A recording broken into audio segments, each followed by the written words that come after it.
Hello students, let me move on the next topic in the friction, and the next topic is when object moving downward on an inclined plane, then how much acceleration produced in it. Next topic is when any object moving downward on an inclined plane, or we can say that sliding on an inclined plane, then with how much acceleration it will comes down. तो देखो बेटा ये topic है और ये problem, इस problem के ऊपर क्वेश्चन भी अच्छा बनता है। तो आप हेडिंग बना लीजिए। हेडिंग क्या बनेगी? Acceleration of object on an incline plane.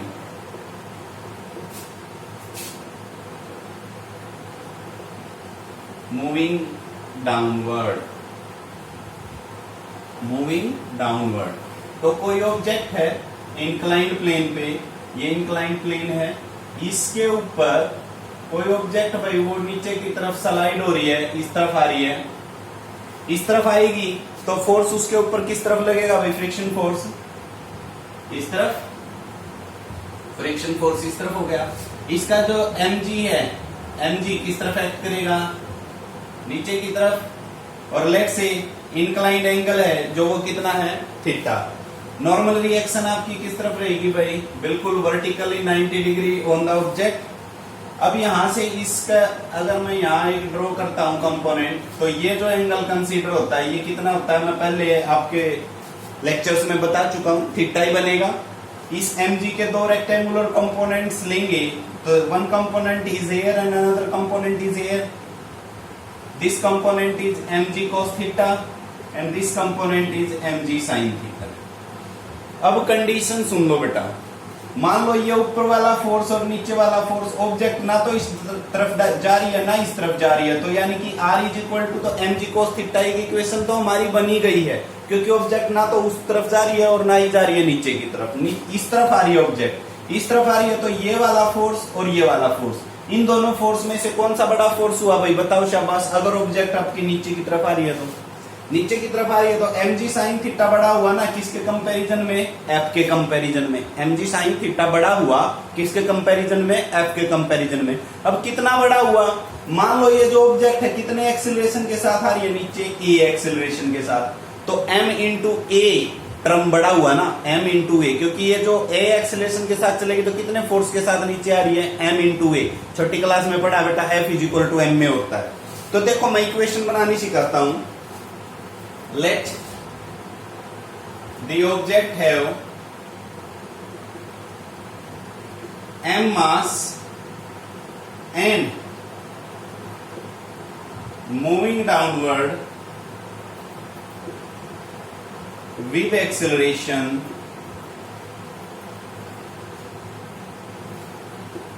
A and frictional force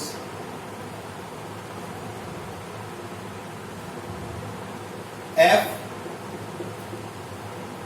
applied between the surfaces with coefficient mu. देखो कोफिशिएंट तो आपको याद रखना ही है, acceleration coefficient, sorry frictional coefficient mu. So we can write r is equal to, देखो भाई r किसके इक्वल हो गया? mg cos थीटा के। क्यों हो गया ये मैं बता चुका हूं बेटा। ऑब्जेक्ट ना तो इस तरफ जा रही है ना इस तरफ जा रही है, तो दोनों ये बैलेंस कर रहे हैं, r is equal to mg cos theta हो गया। ये mg sin थीटा बड़ा है किससे? f से, इसलिए ऑब्जेक्ट किस तरफ आ रहा है? नीचे की तरफ। तो इसके लिए इक्वेशन क्या बन जाएगी? mg sin theta minus f, frictional force है f, is equal to ma, mass into acceleration. वो a एक्सेलरेशन के साथ नीचे आ रही थी और a के लिए ही हमने डेरिवेशन करना है, तो mg sin theta minus f is equal to क्या हो जाएगा? ma। Let's say that is your second equation. यहां तक मेरे ख्याल में कुछ आपकी नई बात नहीं है। अगर आपने एंगल ऑफ रिपोज पढ़ा है तो एंगल ऑफ रिपोज और एंगल ऑफ स्लाइडिंग वाला केस लेके चले गए, तो mg sin theta minus f is equal to क्या बन गया? ma। दो इक्वेशन आपके सामने बन गई है। इसके बाद देखिए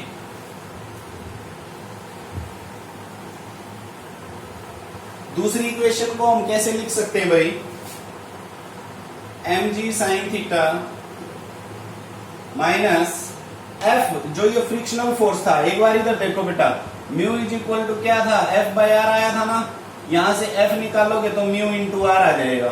तो फ्रिक्शनल फोर्स की जगह पे क्या रखेंगे हम, F is equal to mu into R. पीछे वाले जो वीडियोस हैं उनमें हमने ये डेरिवेशन किया था, F is equal to mu R is equal to m a. अब जो ये देखो आर है, इस आर की वैल्यू मैं फर्स्ट से यूज कर सकता हूं ना, R is equal to m g cos theta है, आर ऊपर है तो आर की वैल्यू क्या रख देंगे बेटा, m g cos theta. Using value of r from first equation, तो m g sine theta minus mu into m g cos theta is equal to m a.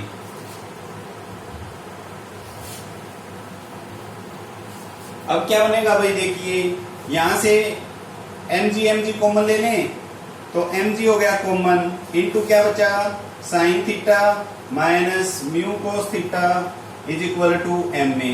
M से एम कैंसिल हो गया दोनों side, तो ए is equal to क्या बच गया, g into sine theta minus mu cos theta.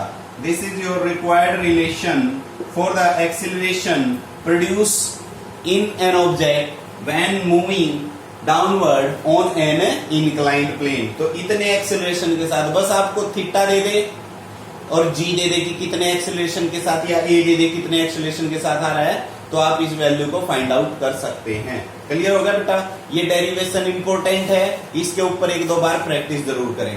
अब इस डेरिवेशन के ऊपर आपका क्वेश्चन कैसे बन जाता है, मैं अभी इसी के साथ ही एक क्वेश्चन करवा देता हूं बेटा, ताकि आप कोई क्वेश्चंस करें तो आपको पता चल जाए कि हम कैसे करना है। तो देखो क्वेश्चन कैसे पूछा जाएगा इसके ऊपर,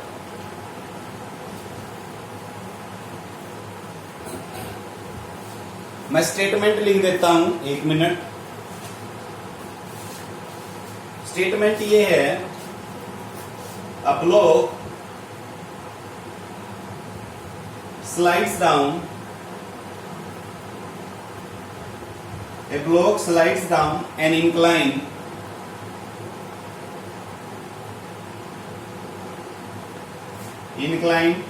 of angle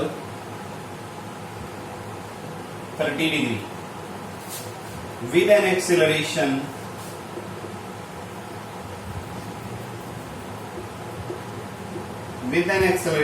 of g by 4. Find the coefficient of kinetic friction. Find the coefficient of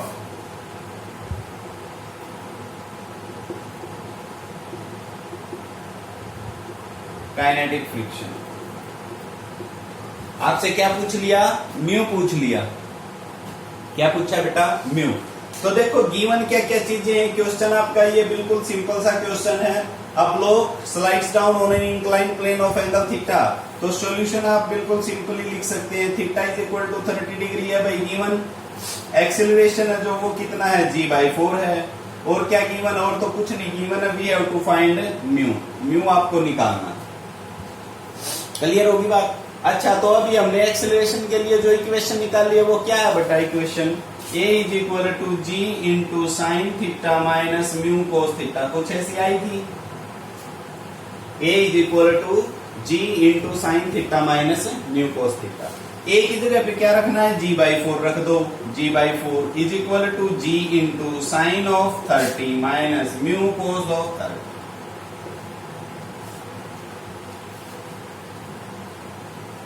ठीक है, काम खत्म। g से g कैंसिल हो गया, यहाँ पे क्या बच गया, 1/4 इज इक्वल टू साइन 30 1/2 होता है माइनस म्यू इंटू कोस 30 √3/2 होता है।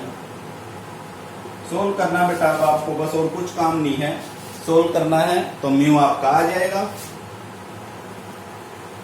यहां से देखो minus mu √3/2 is equal to 1/4 minus 1/2 minus mu √3/2 is equal to minus 1/2 बच गया, ये माइनस 1/4 भाई, माइनस 1/4 बच गया, इससे माइनस कैंसिल हो गया, 2 से ये 2 पे कैंसिल हो गया, तो म्यू इज इक्वल टू 1/2√3 आ गया।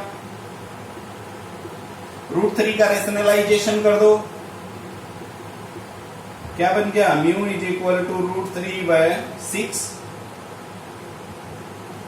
√3 की वैल्यू रख दो, 1.732 डिवाइड बाई 6 कर दो, कैंसिल करें भाई, 0.6 2 12 होते हैं, बच गया 5/6 निमा तो 6 8 48 हो गए भाई, बच गए फिर से 5 और 6 8 48, तो ये वैल्यू आ जाएगी म्यू की, म्यू इज इक्वल टू 0.288 करके आंसर आ जाएगा।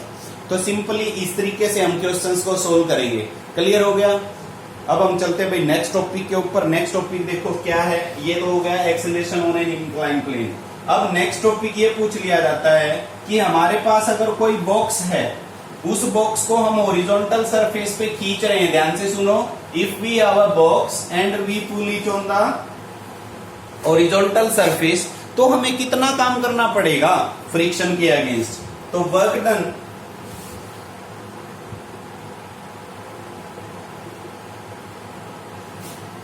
to slide an object on horizontal surface, horizontal surface। तो मान लो भाई ये अपने पास हॉरिजॉन्टल सरफेस है और इसके ऊपर है बॉक्स, और इस बॉक्स के ऊपर इस तरफ लगा हुआ कोई पी फोर्स और फ्रिक्शन फोर्स इस तरफ लगा हुआ है। नॉर्मल रिएक्शन आपके ऊपर की तरफ होगी, mg आपका किस तरफ होगा बेटा, नीचे की तरफ। अब मैं इस P फोर्स की वजह से इसको उस तरफ खींच रहा हूं, उस तरफ खींचूंगा तो फ्रिक्शन फोर्स किस तरफ लगेगा, अपोजिट मोशन के अपोजिट लगेगा। तो हमें अब यहाँ पे ये निकालना है कि हमें कितना काम करना पड़ेगा इसको खींचने के लिए। तो लेट आप स्टार्ट कर लेते हैं भाई, इसका डेरिवेशन बिल्कुल सिंपल सा है। Let mu is coefficient of friction, so friction को क्या लिख सकते हो आप, F is equal to mu into R लिख सकते हैं। ये तो बन गई पहली इक्वेशन। इस ऑब्जेक्ट को अगर हमें खींचना है तो ये जो P फोर्स है वो कम से कम किसके बराबर लगाना पड़ेगा, फ्रिक्शन के। वैसे तो फ्रिक्शन से ऊपर ही लगाना पड़ेगा तभी तो वो खींचेगी, अगर फ्रिक्शन से कम लगाते रहे तो ऑब्जेक्ट खींचेगी नहीं। तो जो अप्लाइड फोर्स है वो मस्ट बी ग्रेटर देन, और मस्ट बी ग्रेटर देन किसके, F के होना चाहिए। तो मैं अब कम से कम अगर वैल्यू की बात करूं P की, तो कम से कम किसके बराबर होना चाहिए, F के। To move this object, P must be equal to F, P must be equal to F, कम से कम इतना होना चाहिए, मिनिमा की केस है ये, मिनिमम के लिए। तो भाई वर्क किसके इक्वल होता है, work is equal to force into displacement. Force की जगह पे क्या रखा जाए, फ्रिक्शनल फोर्स, यानी कि जो अप्लाइड फोर्स था वो P था, और P किसके बराबर है, F के। तो W is equal to F into S हो गया। F किसके इक्वल है, म्यू इंटू आर के। और R देखो बेटा किसके बराबर है, mg के। तो W is equal to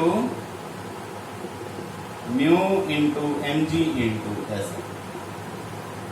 mu into mg into S. ठीक है, तो इसमें बेटा ये दूसरा डेरिवेशन ये हो गया। पहला डेरिवेशन आपका क्या था, एक्सेलरेशन फाइंड आउट करना ऑन एन इंक्लाइंड प्लेन, और उसके ऊपर एक न्यूमेरिकल। तो इन टॉपिक्स के ऊपर आप प्रैक्टिस करो। नेक्स्ट हम टॉपिक्स पढ़ेंगे नेक्स्ट वीडियो में। Thank you, have a nice day.